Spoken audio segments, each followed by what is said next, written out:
Maybe in the next 12 months, we probably see lots of autonomous agents become real economic actors. They can make a decision, make a purchase. We are seeing agents actually paying resources to complete tasks. Not just moving the tokens, not mention the stable coin, meme coin, but paying for the models, search API data and services. How are you gonna sell to the AI agent? If you're merchants, if you're a sales service provider, you gotta make your service or even like a website, this kind of interaction layer, very agent friendly. Previously, every internet website designed for human, you got a beautiful, picture, photos, headline to attract the user. But right now, you don't need that. You only need a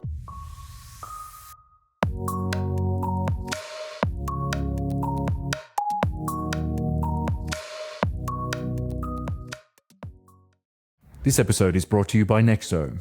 Step into a new era of digital wealth. Earn interest on your digital assets, borrow against them without selling, and trade all in one platform. Get started at nexo.com/breakdown. Nothing said on The Breakdown is a recommendation to buy or sell securities or tokens. This podcast is for informational purposes only, and any views expressed by anyone on the show are opinions, not financial advice. Hosts and guests may hold positions in the company's funds or projects discussed. Okay, welcome everybody to The Breakdown. I'm your host, David Canellis. Today we are chatting all things agentic commerce, and our very special guest is actually building in that space, Jordan Liu, co-founder of AIsa. Welcome to the show.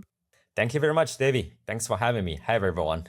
I'm a founder of AIsa. Yeah. Cool. Yeah, maybe we could, I could probably try to explain what your platform's doing, but maybe you could just give a rundown of what AIsa's doing in the agentic commerce space. Sure, definitely. Yeah. In a simple way, AIsa is building the capability layer and payment layer for the agentic economy. For instance, if you're running any AI agents right now, like OpenClaw or Cloud Call, you can actually we can enable your agent to access to the AI resources from like large language model tokens, licensed data, API calls, and we embed all the payments, each of the API call into the payment event. So all in in one event. So that's actually what we do. So I suppose the platform itself is taking a cut of those transactions or something like that. How does that work?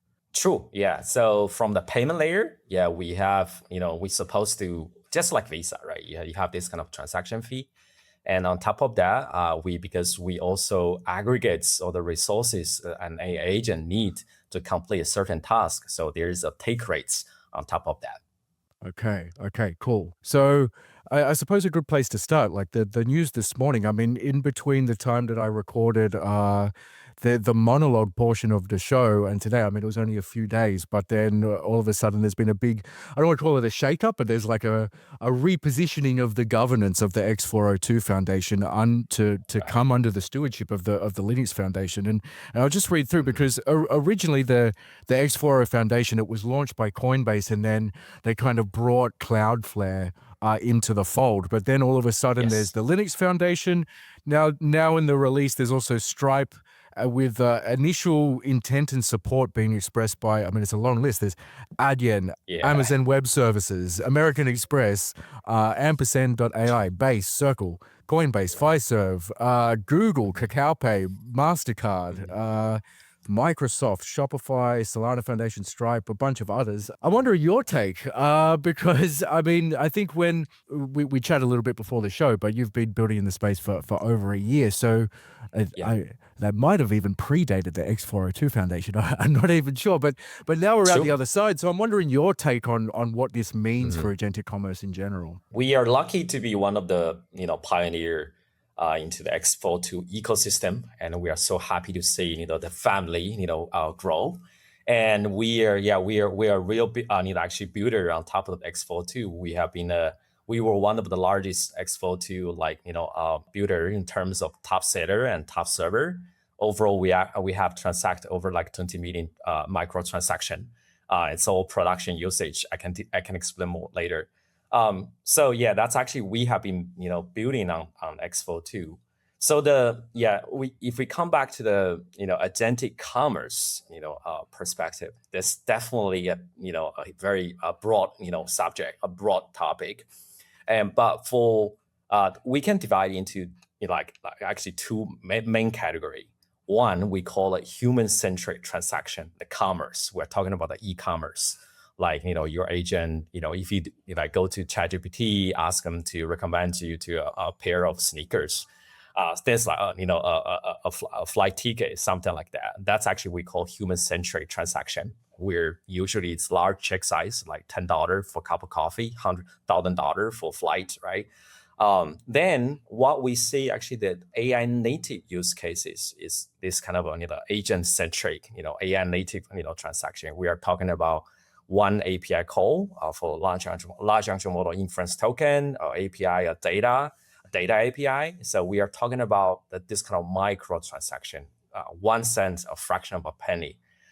So that's actually we are focused on this kind of a micro transaction initiated by these kind of agents. And I think there are lots of interesting things happening, on these kind of AI native use cases. That's how AIsa and the rest of the the name, actually the brands you mentioned about, are all building towards. So that's my take. Yeah. It seems like it's quite a big deal that you do have the Linux Foundation. It's not that the Linux Foundation has been like totally against crypto or chains or anything like that, but it does seem like it's at least moving forward in a quite significant way in the past couple of weeks. And like I'm just wondering, like, if we could go back to like the usage that you're seeing flow through AIsa, because it's funny. Like, crypto has always been trying to bring about adoption, and if you go back 10 years, the whole thing was merchant adoption.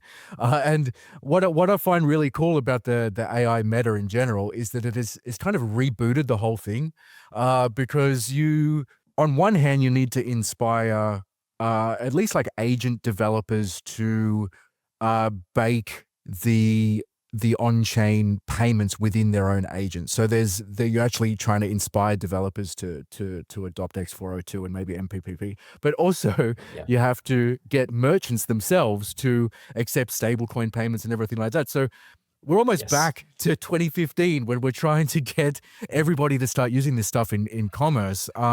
So I'm just wondering, like, what you're really seeing in terms of adoption, maybe like at the end of last year compared to now. Has it changed very much? Step into a new era of digital wealth with Nexo, the premier digital assets wealth platform. Earn interest on your digital assets, borrow against them without selling, trade a wide range of cryptocurrencies, all in one place. Nexo is now available again in the US with an evolved product suite tailored to today's market. For a limited time, new US clients can unlock 30 days of exclusive Wealth Club Premier benefits, including enhanced interest rates, reduced borrowing costs, and up to 0.5% crypto cashback on trades. Get started today at nexo.com/breakdown. As always, investments in blockchain technology involve risk. Terms and conditions apply. Do your own research. Yeah, I will say there are a few actually fundamental change in a whole ecosystem.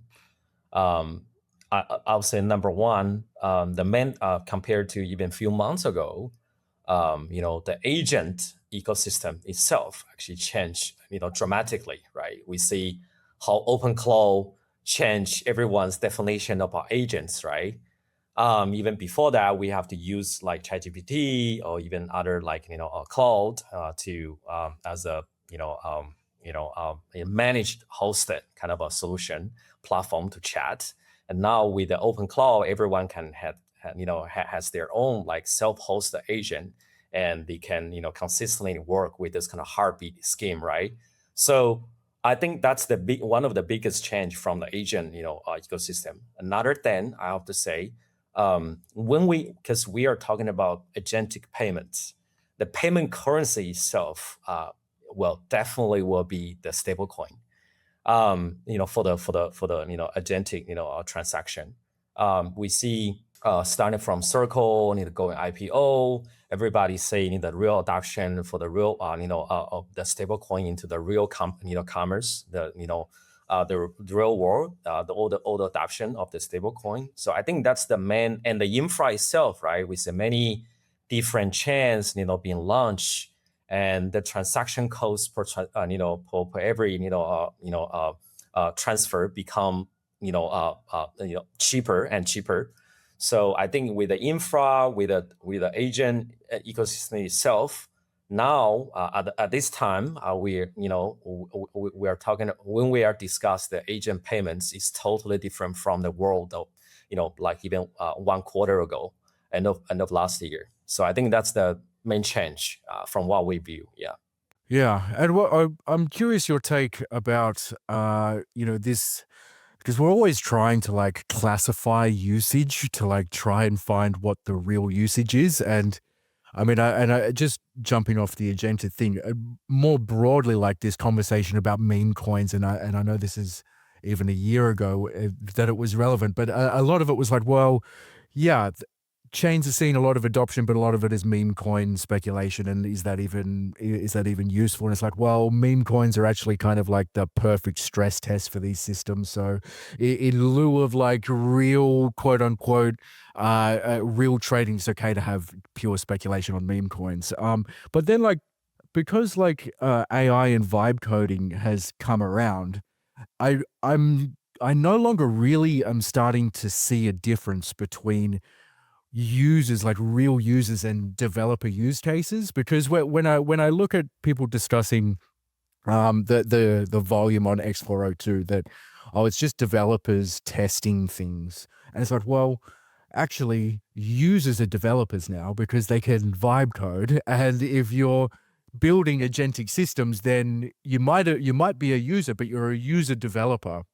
So like when you're going out and trying to attract people to use AIsa, like how are you viewing that? Are you trying to attract developers, or you're trying to attract users? I guess is a way to frame that. Right. I think that's a very, very interesting question, because we are talking about one fundamental question here. Actually, who are the agents? Who are actually driving this kind of use cases, right? So first of all, from what we see right now, we see three types of activity, right? The first one is this kind of what we call incentive-driven usage, like testnet, farming, right?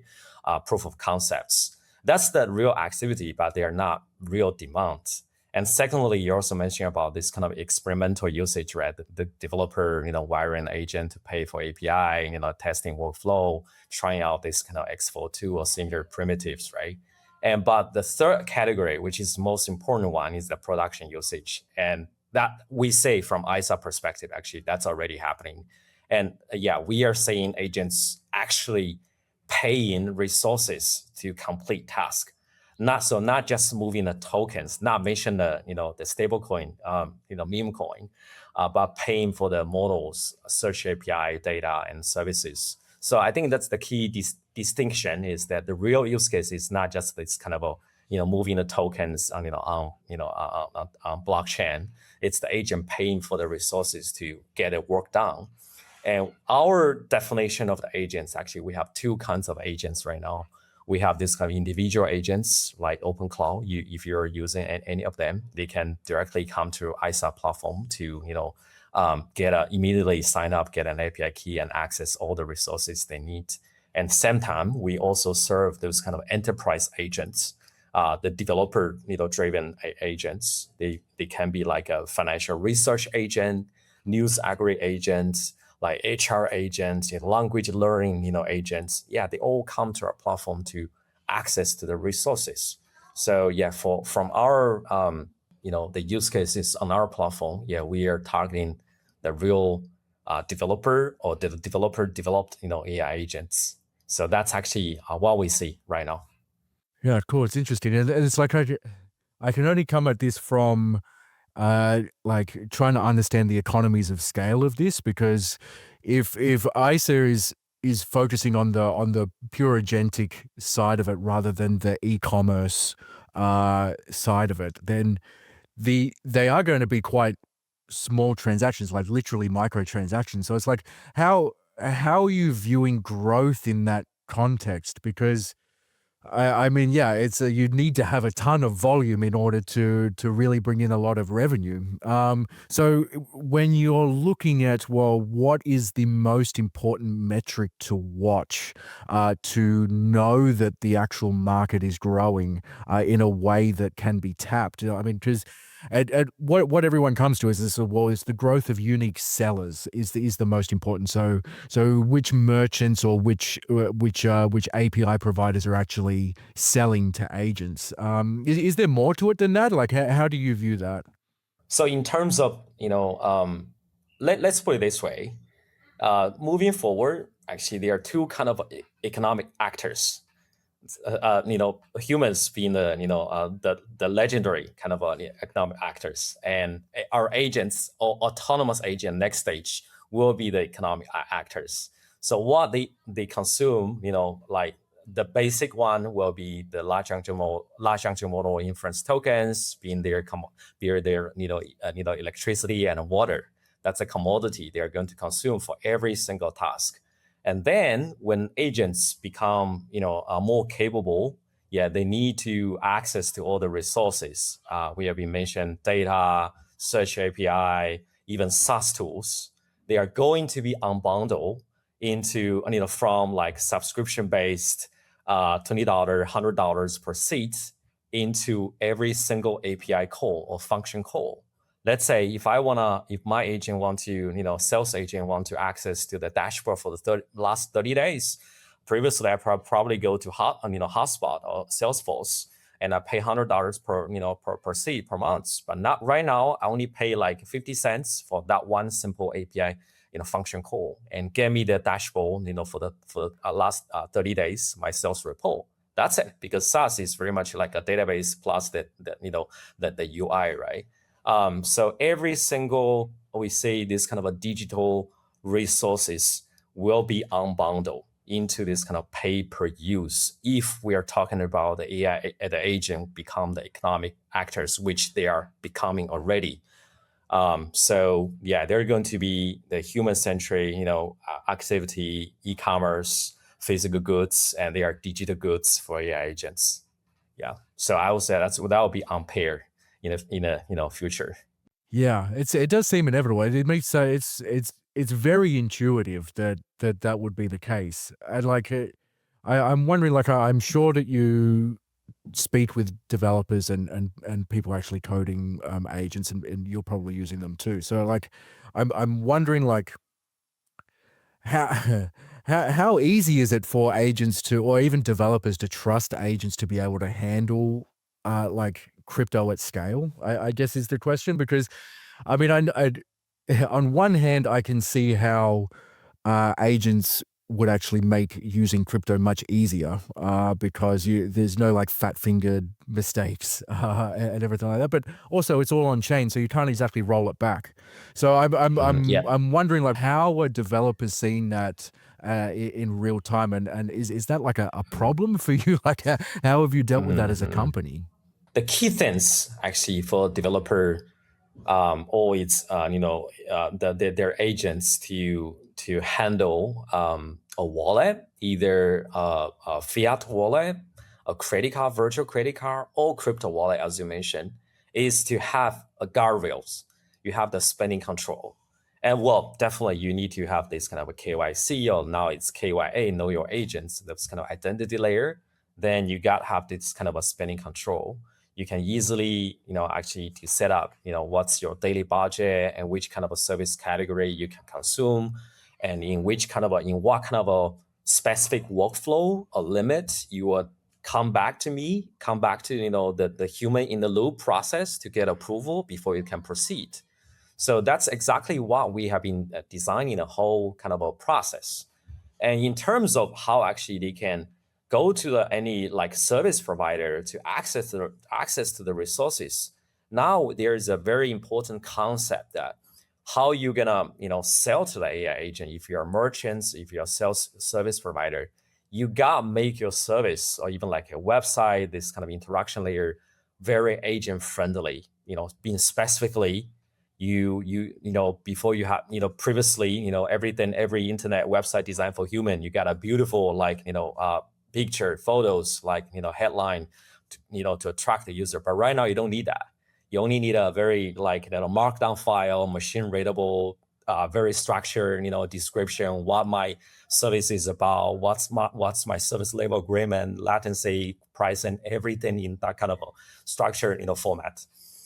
So yeah, things has been changing for the past few months, and we say will be dramatically change how this kind of interaction, service provider versus the agent will be evolving. So yeah, that's very interesting to say and we're seeing right now.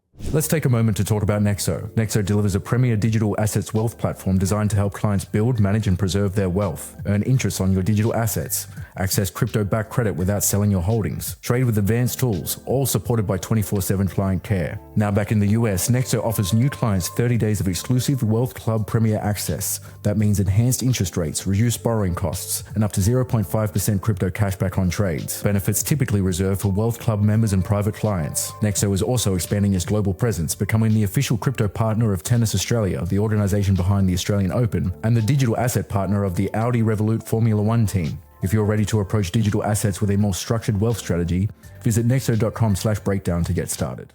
Hey all, Blockworks co-founder Michael Ippolito here. Quick break to talk about something we've just launched, Blockworks Investor Relations. As the market shifts toward institutional capital, investors want more transparency, more standardization, and a higher level of professionalism. But the traditional IR model is slow, manual, and not built for how crypto works. If you're building on-chain, your data is already live, your business is already transparent. The challenge is turning that into a clear, credible story for investors. That's exactly what we're solving with Blockworks IR. It's a single platform that brings together real-time analytics, branded investor portals, and hands-on advisory support so you can communicate what matters. If you're an on-chain business looking to level up your investor strategy, check out Blockworks Investor Relations at blockworks.com/investor-relations. All right, back to the episode. As always, investments in blockchain technology involve risk. Terms and conditions apply. Do your own research. I mean, I'm just trying to kind of like get a feel for what the demand is for data owners, API providers to even make the switch, because a lot of this seems very useful from a user perspective, especially if you do not have enough capital to pay for an actual seat for an API to actually gain fully fledged access to the data. So you'd rather do micropayments for what you actually need to use. But from the SaaS side, you would almost want to hold on to the subscription model because you could hardly charge more for the same amount of usage. And I understand that you can effectively make more money if you open it up, but I'm just wondering, is it going to be this free-flowing thing where API providers do just capitulate and adopt agentic commerce? Or how difficult do you see this road to actually having the new internet without the pain of subscriptions? I will say it's inevitable, and we already see some pioneers, even some big names like even Twitter. Previously, Twitter, if you wanna develop something to access to the Twitter API, then you have to pay like minimum $200 and sometimes $5,000 per month per seat. And now Twitter already opened up this kind of pay-per-use pricing model, and we see some even in the crypto world, CoinGecko already also open up this kind of a pay-per-use model. And you see, this is from this kind of a game theory, right? You always have some pioneer to open up this kind of resources, their changing their business model, pricing model to serve this kind of a new kind of category of the users on the internet, and they see the more adoption from that. Then that will drive from the competition will drive this other competitor to follow. And for example, one of the SaaS vendors called SimilarWeb, if you go to Cloud Code or even Manus, they already sign some kind of a partnership. So normal user, you can directly ask Cloud Code to track some kind of web traffic through SimilarWeb, but you don't have to pay the subscription fee anymore. So we see actually each of the category from data, SaaS, well, naturally, this kind of cloud services or large language model, provider, they already provide this kind of a pay per usage kind of a pricing model. So it's happening already. It's not a theory. Yeah, it's very compelling. It's very. I don't want to use the term reassuring, but it's really nice to see. It's not large amounts of capital being moved, and it's not trading, and it's not, it's not hedging, and it's not weird financial games. It is actually the start of a commerce loop within the internet, and it's very nice to see.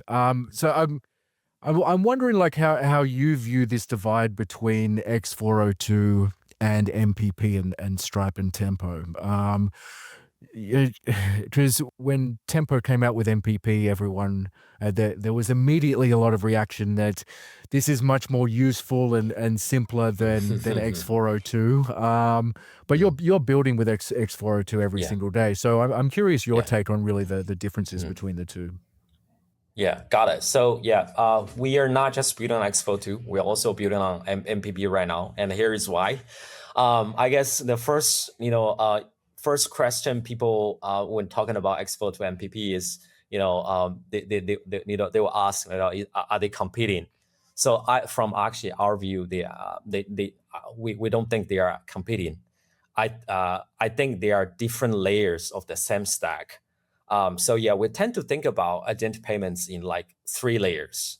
Number one is actually we call it communication layer or signal layer. That's actually how the service provider requests the payments by simply return a status code called F402, which being defined like 30 years ago, 3 decades ago, by the creator of the HTTP TCP IP protocol. And that's the first layer. The second layer is actually the settlement layer. That's actually how the money actually moves. Like it can be like crypto or fiat or virtual card, And actually the fundamental, the underneath layer is actually another layer, important layer is actually the control layer. Define this kind of the identity, permissions, budget, we talk about just now. And in our view, yeah, X42 is very strong on the, like signal layer, the communication layer, especially for the crypto native payment system. And MPP is broader in terms of the settlement options, like including, they can fiat and both fiat and stablecoin. So, but the real question is not which protocol wins. I think the real question is who actually owns the full stack of the machine commerce in the future, because the agent doesn't just need to pay. Actually, they need to decide, authorize, execute, and settle in one flow. Another add-on I would say is because X42 is an open source protocol.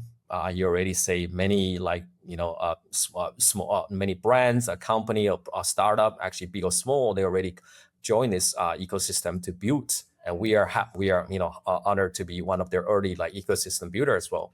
And MPP is very much within the Stripe ecosystem, so relatively close loop, ecosystem. But we see how these two will converge in the future. So that's why actually from AIsa perspective and many other startup builders, we actually build on both. We see this they have lots of similar features, and they have different kind of use cases. So yeah, that's actually how we choose to to build into the two ecosystems. Yeah, It's almost a meme that the agents will decide which payment rails they use, and like which. I mean, I think the Bitcoin Policy Institute put out a research report that even they would choose Bitcoin over stablecoins, and I'm skeptical that that's really the case. But while we've been chatting, it just seems obvious that if I was a developer, or I was one of these developer users that are programming agents to kind of do my bidding for me, that the decision would almost come from me. Like I would tell it to use USDC on X402 because I find that to be most applicable to what I am currently building. Is that how you're seeing it develop like that, or do agents really have agency to pick which coins they use? Right. Yeah, again, I would say that really depends.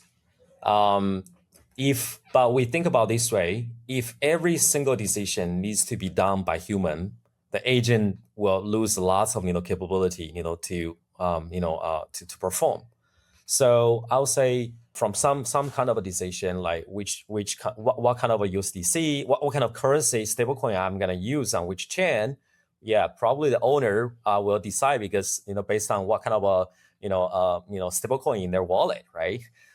So that kind of things they can decide. But when it comes all the lots of very high frequent and micro decision, I think that's where the agent can really perform. In terms of which service provider I need to go through based on my understanding, their service or service level agreement, pricing, latency, all the kind of parameters that can be decided by AI agents. But there are some kind of rules framework. Actually, the developer or the owner of the agents, actually they can set up all the rules.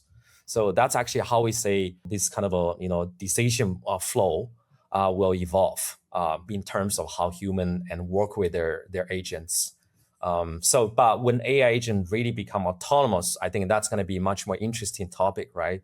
They have much more autonomy to decide, what kind of a currency, service reals, they can use. But that's going to be another big topic.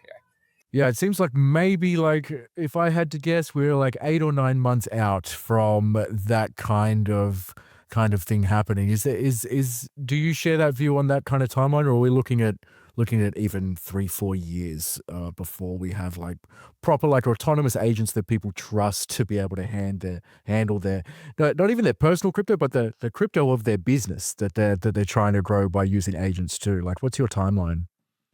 Yeah, I definitely cannot forecast like Yeah. 3 or 4 years. I think 3 months. You see how things evolve, how fast the Yeah. things evolve. Right? I think 3 months or half a year, that's good Yeah. enough. But we always look into, as a founder, actually, we always look into the things that really never unchanged all the time, right? So the first of all, it's inevitable. The AI is gonna change the whole our life, the whole economy. The agent become more and more capable. The large language model tokens become cheaper and cheaper, so become a commodity. So all the factors drive the agentic commerce and agentic payment become real, as we see actually from our like use cases on AIsa platform. So yeah, that's something we truly believe, and we see the pattern already. In terms of how, let's say, when the AI agent become autonomous, if I want to choose a timeline, I'll say maybe in the next like 12 months we probably see lots of autonomous agent become a real economic actors. They can make a decision, make a purchase, use the wallet, either fiat or stable, to do things for themselves and for us. Yeah, really cool. I'm wondering, I mean, we've only got time for maybe one more question, Right. but Sure. this, how do we accelerate this timeline? Because I'm wondering what BD looks like for AIsa. Like, are you going out and trying to attract more data providers so you can sign up more APIs so users can get more utility out of the platform? Is that the avenue you're going in? And if that's the case, like, what milestones are you looking for in order to push this adoption forward? Okay, so I think just step back one thing before we really talk about how AIsa building. Actually, we look at the landscape, the big picture. What really drive the whole agentic commerce, agentic payment ecosystem is, number one, the frontier labs, the AI models labs company. They actually make all the large language models smarter and smarter, and cheaper, the tokens, and all the framework like open cloud, even cloud code. They make the agent more capable. And then comes to this kind of a capability layer, resources layer, like AIsa. We want to make facilitate all the transaction, make the agent to access the resources when they really perform a task, execute a task, become more easy, more accessible. The payment, you see, is always we want the payment actually being invisible just like how we use our credit card, right? We tap our my Singapore issue credit card Visa card 7-Eleven US, right? Where I don't feel how actually they settle it. We want to make the same for the AI agents. So yeah, from ourselves like AIsa, yeah, we wanna onboarding more and more like all the service provider, digital service provider, AI service provider on our platform. So we have our own timeline. Right now we have like almost like thousands like API endpoints. I think it's gonna be like 100,000 or even millions of API endpoints. So we design a whole system to make the the whole scheme easily for the AI agent to discover, to retrieve, and at the same time, yeah, make the payment system invisible, and payment itself as the transaction itself become the payment event. So that's how actually we are building. That's how actually we see the futures. Yeah. Cool. Fantastic. I think we might end up leaving it there. Like maybe we can end on what you see are the roadblocks to really getting there, because I mean, it is exploding so fast. So it seems like, whatever roadblocks were there a week ago aren't really there anymore. And then obviously we now have a lot of weight behind the X402 Foundation with the Linux Foundation too, which I have to imagine will bring a lot of developers on board too. So it's like, what are there any roadblocks here? Because it seems quite open right now. Like, I'm curious. Yeah, true. First of all, definitely the infra layer. So when we're talking about when agents really, become an economic actor, they can make the micro decision and make the micro purchase, right? If every single API call transaction bring on chain, you think about that might be like millions or even 100 million transaction per second. None of the existing infra block, we're not talking about the centralized kind of payment rail like Visa, MasterCard. They're actually handling like 65,000 transactions per second. And the existing like layer 1, layer 2, the actually maximum, even PayPal, Temple, Solana, they are targeting 100,000 transaction per second. None of them actually the infra, viable for that kind of volume. So I would say that's from the infra, perspective as a bottleneck to facilitate this kind of a high frequent micro transaction. And then another layer is definitely how the agents, the framework, the frontier labs can really make the things work for us. The security issue, right? That's another another big topic. Then how capable the runtime, the framework can develop over time to become to make the agents can really do the work for us and do the work for themselves. So I think that's the main two potential bottleneck, right? Yeah, it's like we might be in for a future where there is also off-chain solutions to these to some of these things as well. But in the meantime, there is still a lot of growth to be had, I guess. But no, this has been great. Thank you so much, Jordan, and we hope to Pleasure. bring you back on the breakdown soon.